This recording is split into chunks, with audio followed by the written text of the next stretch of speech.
بالله من الشيطان الرجيم بسم الله الرحمن الرحيم تلك الأيام نداولها بين الناس إلى آخر الآية صدق الله العظيم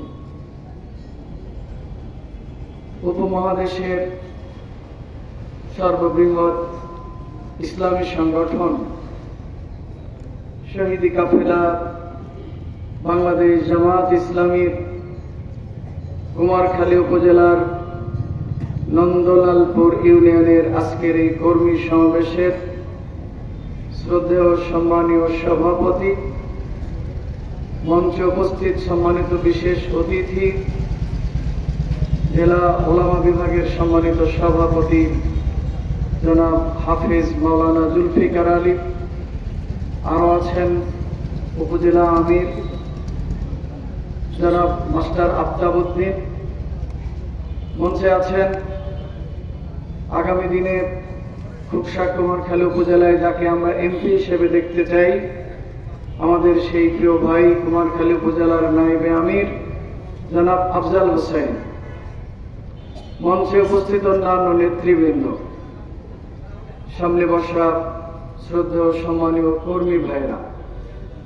আশেপাশে এবং দোকানপাটে অবস্থানরত এলাকার বিভিন্ন শ্রেণী পেশার সম্মানিত ভাইরা, সুপ্রিয় সংবাদকর্মীগণ, সর্বোপরি আমার অত্যন্ত প্রিয় শ্রদ্ধেয় কুমারখালীবাসী, আমি আবারও আপনাদেরকে শুভেচ্ছা জানাচ্ছি, অভিনন্দন জানাচ্ছি এবং সালাম পেশ করছি।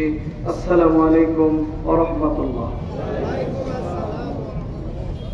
সম্মানিত ভাইরা, আজকের এই আল্লাহর জমিনের মুক্ত আকাশের নিচে বাংলাদেশ জামাত ইসলামী নন্দলালপুর ইউনিয়ন কর্মী সমাবেশের এই পরিবেশ 5 আগস্টের আগে আমাদের সুযোগ ছিল?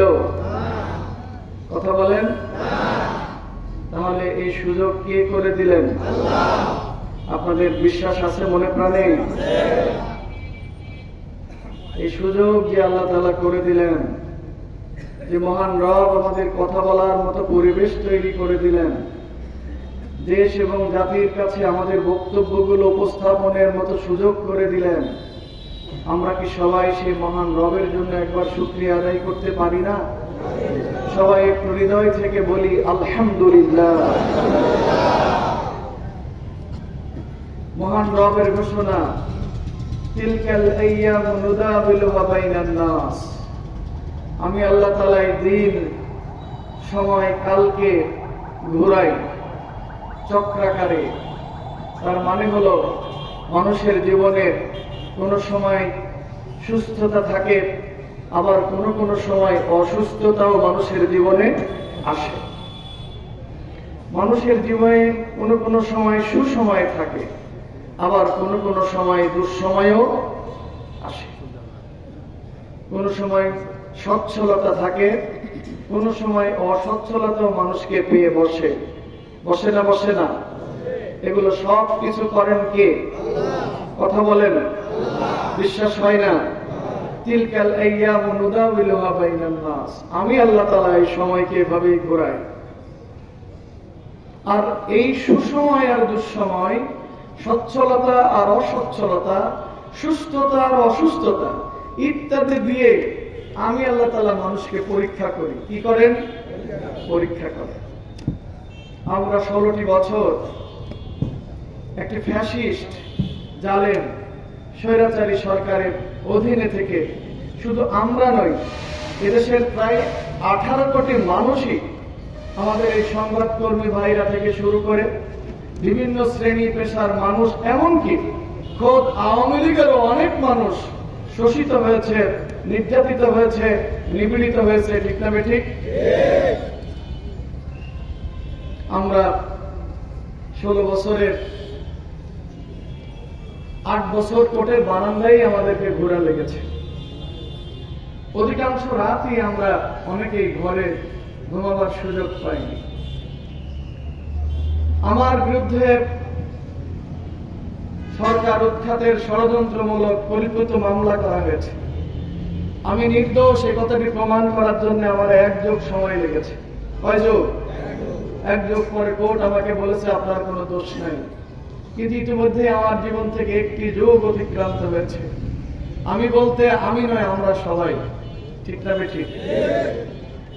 এই যে একটি দুরবস্থা থেকে গোটা জাতিকে আল্লাহ তাআলা মুক্তি দিলেন, আমাদের মাননীয় সাবেক প্রধানমন্ত্রী এত উন্নয়ন কাজ আর মানুষের কল্যাণে এত কাজ করলেন, সেই মানুষটা দলের লক্ষ কোটি নেতাকর্মীকে ফেলে রাতের আধারে পালিয়ে চলে গেলেন, আমাদেরকে একটু বলেও গেলেন না। এই পরিকল্পনা কার? কথা বলুন। এই পরিকল্পনা স্বয়ং আল্লাহ। তাই আমরা আল্লাহকে আবারও শুকরিয়া জানাতে চাই, আলহামদুলিল্লাহ। তাহলে আজকের এই পরিবেশ, সময় এবং সুযোগ আমাদের কে দিয়েছেন? এটি আল্লাহর পক্ষ থেকে একটি নিয়ামত। এটি আল্লাহর পক্ষ থেকে একটি নিয়ামত। আল্লাহর পক্ষ থেকে কি নিয়ামত? আল্লাহ তাআলার ঘোষণা, লাইন শাকারতুম লাযীদান্নাকুম ওয়া লাইন কাফারতুম ইন্না আযাবী লাশাদীদ। আমি যখন আমার বান্দাদেরকে নিয়ামত দেই, অনুগ্রহ দেই, তারা যদি সেই নিয়ামত আর অনুগ্রহের শুকরিয়া আদায় করে, তাহলে আমি আল্লাহ তাআলা নিয়ামত আরো বাড়িয়ে দেই। আর যদি তারা আমার সেই নিয়ামতের শুকরিয়া আদায় না করে, যদি অকৃতজ্ঞ হয়, কৃতজ্ঞ হয়, তাহলে তাদের জেনে রাখা উচিত এই নিয়ামতের শুকরিয়া আদায় না করার কারণে তাদের জন্য আমার কঠিন শাস্তি রয়েছে। তার কথা। তাহলে যে আল্লাহ তাআলা আমাদেরকে সময় এবং সুযোগের নিয়ামত দান করলেন, এই নিয়ামতের শুকরিয়া আদায় করতে হবে না হবে না? সেই নিয়ামতের শুকরিয়া কি শুধুমাত্র আলহামদুলিল্লাহ বলে আদায় করলে চলবে? এই নিয়ামতের শুকরিয়া আদায় করতে হবে প্রথমত আলহামদুলিল্লাহ বলে। আমরা আরেকবার বলি আলহামদুলিল্লাহ। আর দ্বিতীয়ত এই নিয়ামতের শুকরিয়া আদায় করতে হবে যে সময় এবং সুযোগ আল্লাহ তাআলা দিয়েছেন, এর 100% কাজে লাগিয়ে, ইসলামী আন্দোলনের পক্ষে কাজে লাগিয়ে, প্রচুর পরিমাণে পরিশ্রম করে করে সময়টুকু কাজে লাগিয়ে এই নিয়ামতের শুকরিয়া আমাদেরকে আদায় করতে হবে। আমি একটি কথা স্মরণ করে দিই আপনাদেরকে, মনে আছে? মুহাম্মদ রাসূলুল্লাহ সাল্লাল্লাহু আলাইহি ওয়াসাল্লাম মক্কা থেকে হিজরত করে মদিনায় চলে গিয়েছিলেন। চলে যাওয়ার 6 বছরের মাথায় আল্লাহ তাকে স্বপ্নে দেখালেন যে তিনি আল্লাহর ঘর তাওয়াফ করছেন। এই জন্য 1400 সাহাবী নিয়ে আল্লাহ রাসূল মদিনা থেকে মক্কার উদ্দেশ্যে, আল্লাহর ঘর তাওয়াফ করার উদ্দেশ্যে রওনা হয়েছিলেন। মক্কার কাফেররা আল্লাহর রাসূলের আগমনকে রোধ করার জন্য হুদাইবিয়া নামক স্থানে তারা তার প্রতিরোধ করেছিল। সেই প্রতিরোধ অবস্থায় রাসূল মক্কার কাফেরদের সাথে একটা সন্ধি করেছিলেন। কি করেছিলেন? সেই সন্ধির নাম হচ্ছে হুদাইবিয়ার সন্ধি। এই সন্ধির পরে 6ষ্ঠ হিজরিতে এই হুদাইবিয়ার সন্ধি, সাংবাদিক ভাইরা ভালো করে শুনবেন, আপনাদেরও ইসলাম জানার দরকার আছে। 6ষ্ঠ হিজরিতে এই সন্ধি হলো। আল্লাহ রাসূল মক্কায় আসলেন না, হজ হলো না, উমরা হলো না, ফিরে চলে গেলেন মদিনায়। 6ষ্ঠ হিজরি গেল 7ম 8ম হিজরিতে।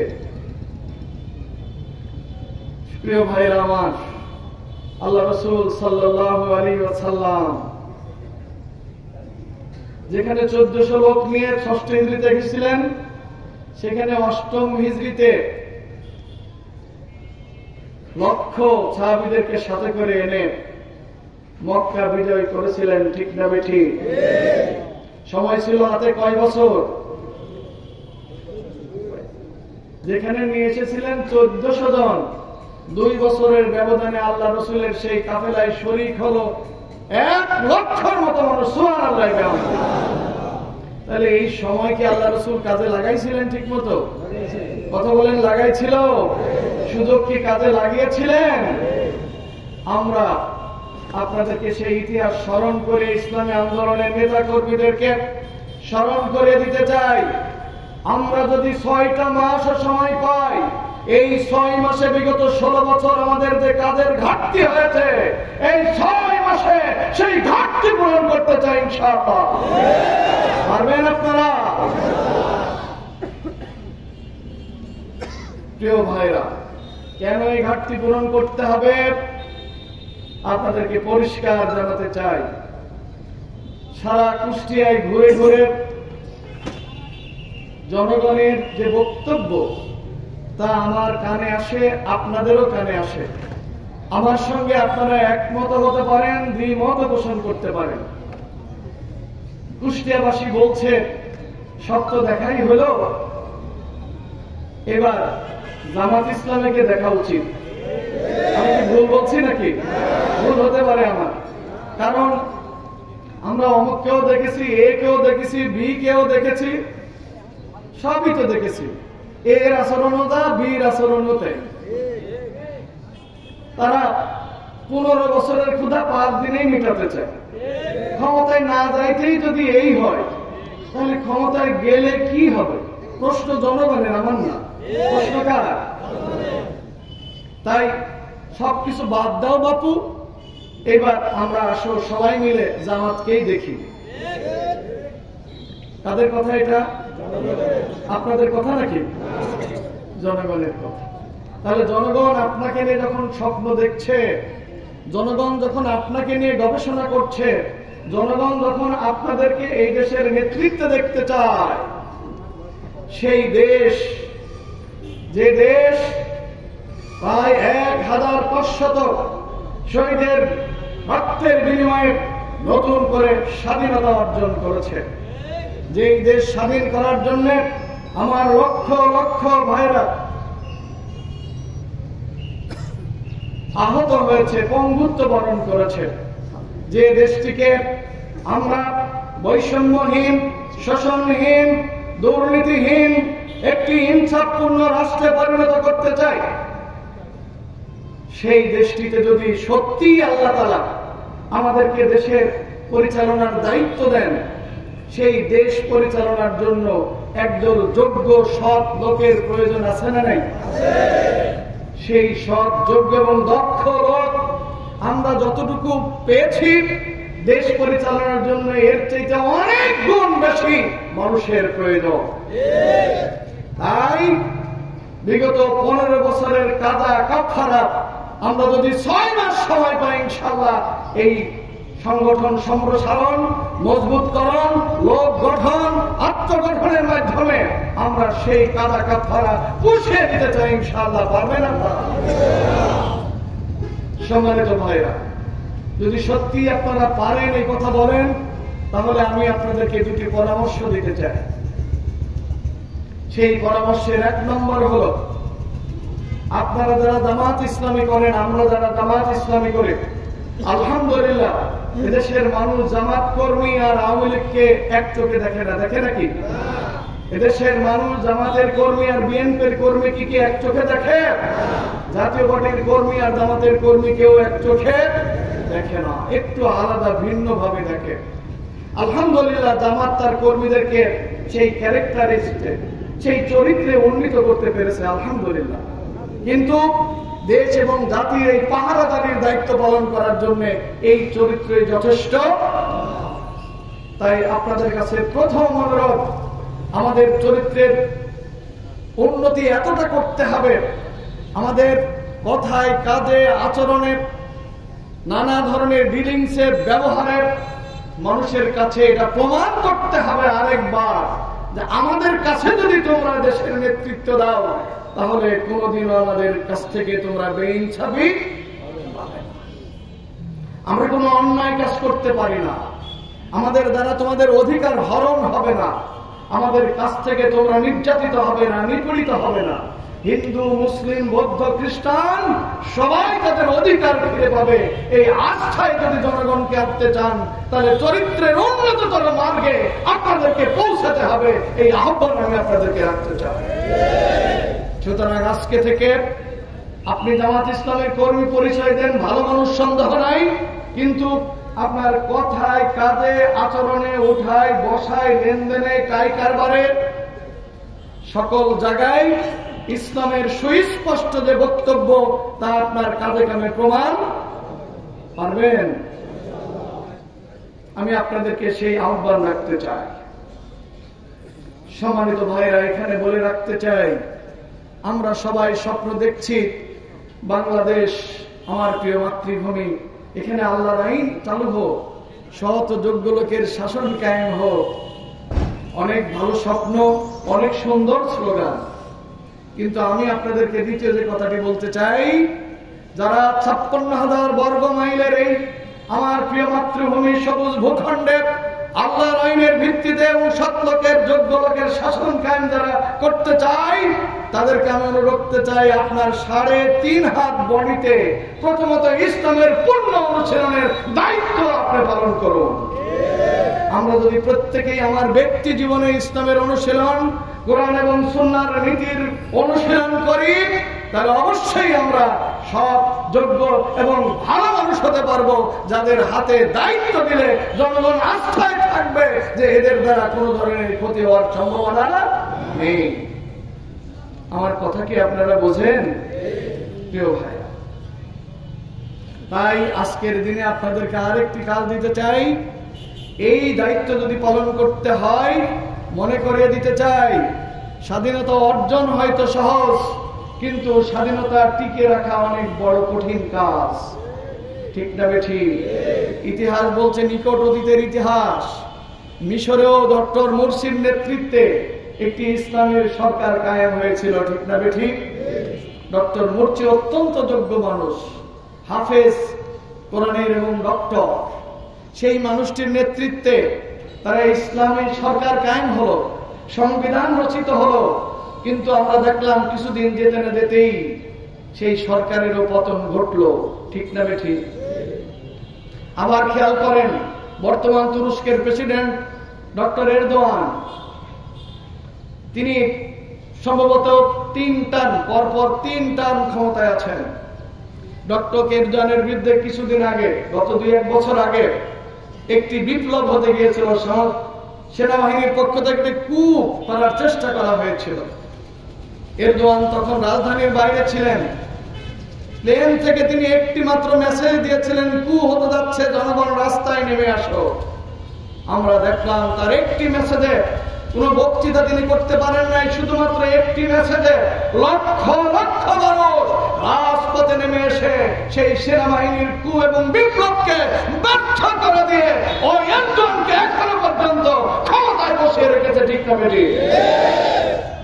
আমি আপনাদেরকে বুঝাতে চাই, যদি সংগঠন মজবুত না হয়, সংগঠন যদি শক্তিশালী না হয়, সংগঠন যদি গণভিত্তি রচনা করতে না পারে, ক্ষমতায় যদি জনগণ বসায়ও দেয়, আল্লাহ যদি দয়া করে ওই জায়গায় আমাদের বাংলাদেশের নেতৃত্ব দিয়েও নাই, আল্লাহ না করুন বিপদ কোন দিক থেকে যদি ঘাড়ে আসে, সেই বিপদ রুখে দেওয়ার শক্তি একটি মজবুত সংগঠনই পারবে।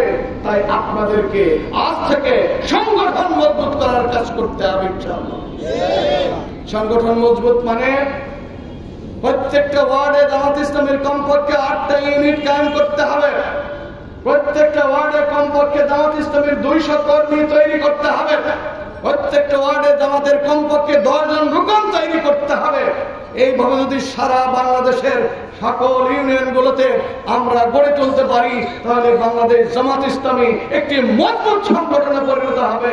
আর এই সংগঠনের হাতে যদি আল্লাহ তাআলা বাংলাদেশের নেতৃত্ব তুলে দেন, কারণ রক্তচক্ষু আর কোন ষড়যন্ত্র এদের হাত থেকে ক্ষমতা ছিনিয়ে নিতে পারবে না ইনশাআল্লাহ। তাহলে আমার কর্মী ভাইদের যারা স্বপ্ন দেখছেন জনগণ জামাতকে ক্ষমতায় পাঠাবে, তাদের কাজটা কি বুঝতে পেরেছেন? কি বুঝেন নাই? কিছু বলছেন না কেন? কাজ কি বুঝতে পেরেছেন? সহজ কথায় 2টি কাজ দিলাম আপনাদের। একটি হচ্ছে আত্মগঠন, নিজেকে গঠন, আর 2 নম্বর কাজ দিলাম সংগঠন মজবুতকরণ করতে হবে ইনশাআল্লাহ। সম্মানিত ভাইরা, এরপরে আমি যে কথাটি বলতে চাই, দ্বিতীয় স্বাধীনতা, 71-এর স্বাধীনতা, জামাত ইসলামী নিয়ে বহু কথা। জামাত ইসলামী স্বাধীনতা বিরোধী, জামাত ইসলামী পাকিস্তানের দালাল, জামাত ইসলামী যুদ্ধ অপরাধী এই ইতিহাস আমরা 16 বছর শুনেছি, ঠিক না বেঠিক? ইতিহাস যারা রচনা করেছিলেন তারা পালিয়ে যাওয়ার পরে দেশের জনগণ নতুন করে আরেকটা ইতিহাস তৈরি করতে যাচ্ছে। সেই ইতিহাসে এখন জামাত ইসলামীকে পরিচয় করে দেওয়া হচ্ছে এরা এই দেশের স্বাধীনতা সার্বভৌমত্বের অতঙ্গ প্রহরী, ঠিক না বেঠিক?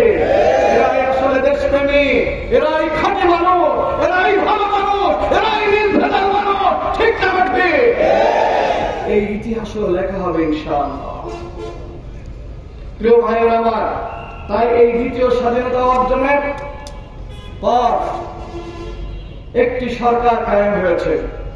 সেই সরকার এই স্বাধীনতা যুদ্ধে যারা জীবন দিয়েছে, রক্ত দিয়েছে, তারা বাছাই করে এই সরকারের উপদেষ্টাদের নিয়োগ দিয়েছে, ঠিক না বেঠিক?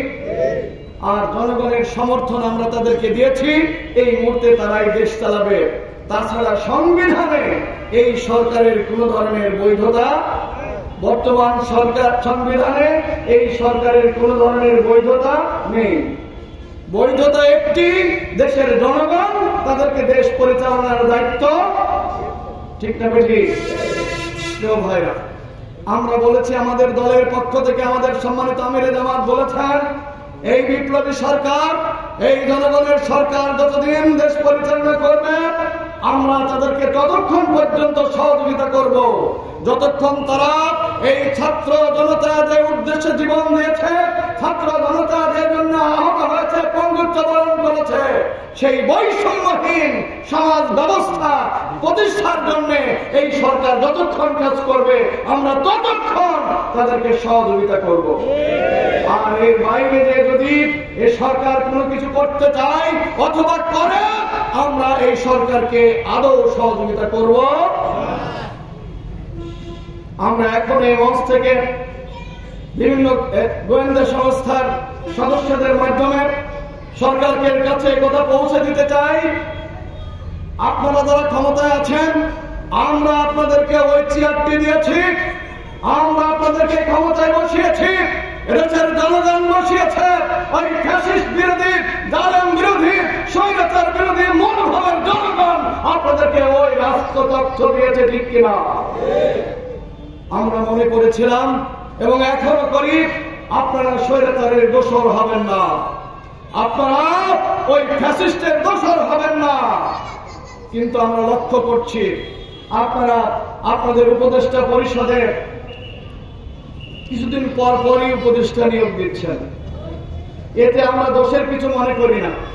কিন্তু যখন দেখি এমন কাউকে আপনারা উপদেষ্টা পরিষদে স্থান করে দিচ্ছেন যে উপদেষ্টা ফ্যাসিস্টের দোষর ছিল, স্বৈরাচারের দোষর ছিল, জালেমের দোষর ছিল, এমন উপদেষ্টাকে আপনারা ওই চেয়ার দিচ্ছেন।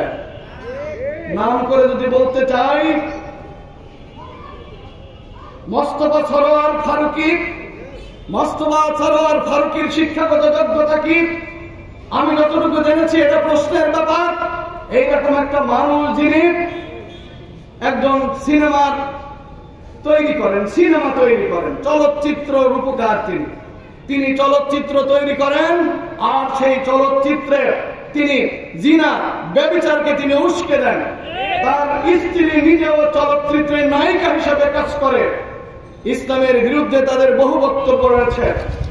তার উজ্জ্বল বক্তব্য 2013 সালের শাপলা চত্বরে তাওহীদি জনতার হেফাজতের যে সম্মেলন ডাকা হয়েছিল, সেই সম্মেলনকে রাতের অন্ধকারে এই ফ্যাসিস্ট এবং জালিম সরকার শত শত মানুষকে হত্যা করে সেদিন রক্তের বন্যা বয়ে দিয়েছিল।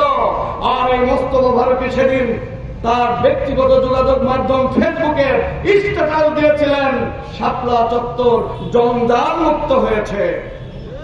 আমরা প্রধান উপদেষ্টাকে উপলক্ষ করে বলতে চাই, কোন অধিকারে এই ফ্যাসিস্ট জালেম ইসলাম বিরোধী যে সমকামিতাকে প্রমোট করে, যে জিনা ব্যভিচারকে উস্কে দেয়, এমন একজন ইসলাম বিরোধী মানুষকে আপনার উপদেষ্টা পরিষদে ঠাঁই দিয়েছেন, জাতি জানতে চায়।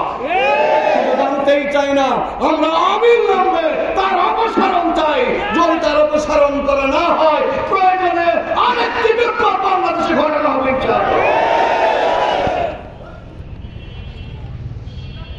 সংগ্রামী সাথী ও বন্ধুগণ, আমরা আপনাদেরকে এই চেহারা দেখতে চাই না। আমরা আপনাদেরকে জাতির আশা আকাঙ্ক্ষার প্রতীক হিসাবে দেখতে চাই। জাতির 16 বছরের স্বৈরাচাররা জঞ্জালকে সরিয়ে আরেকটি স্বৈরাচারের দোসর বা জঞ্জাল জাতির ঘাড়ে আসুক, এটাও চাই না। ঠিক না ঠিক? সুতরাং আপনাদেরকে সেই ব্যবস্থা, সেই চিন্তা মাথায় রেখে দেশ পরিচালনা করতে হবে। আপনারা প্রায় 100 দিন হয়ে গেল ক্ষমতায় নিয়েছেন।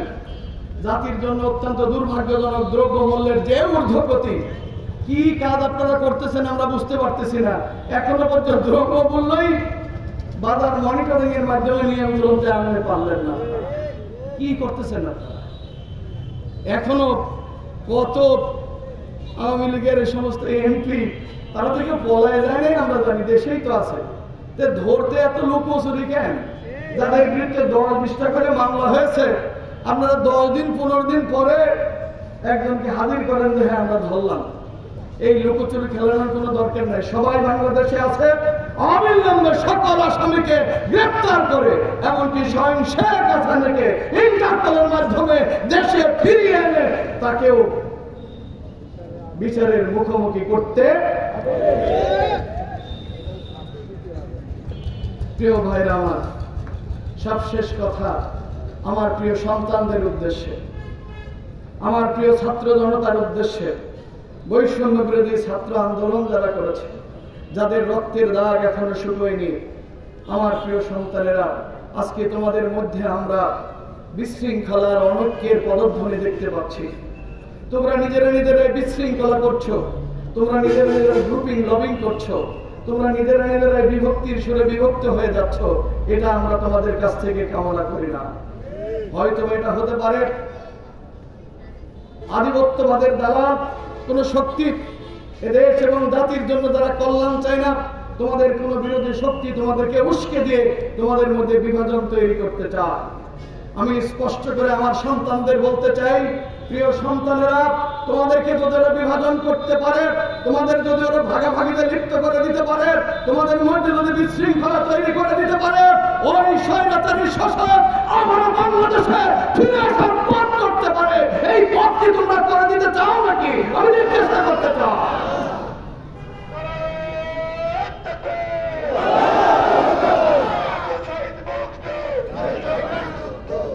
প্রিয় ভাইরা আমার, আমি আমার ছাত্র জনতাকে, দেশের তৌহিদি জনতাকে স্মরণ করে দিতে চাই, স্বৈরাচারকে পুনর্বাসন করার জন্য যদি কেউ ষড়যন্ত্র করে, সেই ষড়যন্ত্রের বীজ দাঁত উপড়ে ফেলার জন্য আপনারা কি তৌহিদি জনতা প্রস্তুত আছেন?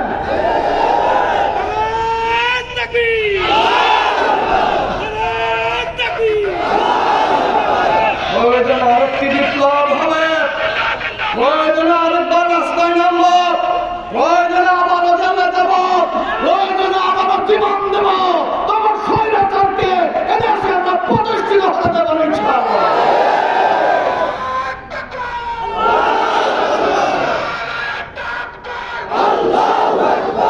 সংগ্রামের সাথী বন্ধুরা, আজকের এই কর্মী সংগ্রাম থেকে দেশ এবং জাতির বলা যায় একটি ক্রান্তি লগ্ন। এই লগ্নে আপনাদেরকে অনুরোধ করি, দেশ এবং জাতি গঠনের যে যেখানে আছেন আপনার যোগ্যতাটুকু দিয়ে দেশ গড়ার কাজে আত্মনিয়োগ করবেন। দেশে বিশৃঙ্খলা হয়, অনৈক্য তৈরি হয়, এমন কোন কাজে আপনারা অংশগ্রহণ করবেন না। দেশে চাঁদাবাজি, টেন্ডারবাজি ইত্যাদি হুমকি ধামকি দখলবাজি চলছে। আপনারা দাওয়াতের কর্মী হিসাবে এগুলোকে শুধু নিন্দায় জানাবেন না, প্রয়োজন হলে এগুলো প্রতিরোধ করার জন্য আপনারা বিভিন্ন গ্রামে গঞ্জে কমিটি গঠন করুন। দেশ এবং জাতিকে এই অত্যাচারীদের হাত থেকে রক্ষা করুন। প্রিয় সাথী বন্ধুগণ, আমরা মহান রব্বুল আলামিনের কাছে এই সম্মেলন থেকে অনুরোধ রাখতে চাই, আরশে আজিমের মালিক ক্ষমতায় যাওয়ার কোন স্বাদ এবং ইচ্ছা, কোন লিপ্সা আমাদের নেই।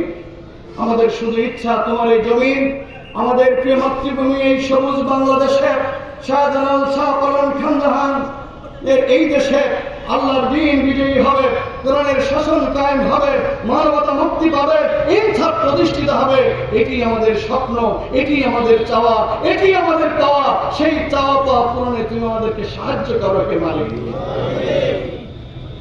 সম্মানিত ভাইরা, সম্মেলন শেষ হবে, আপনি এখান থেকে ফিরে যাবেন।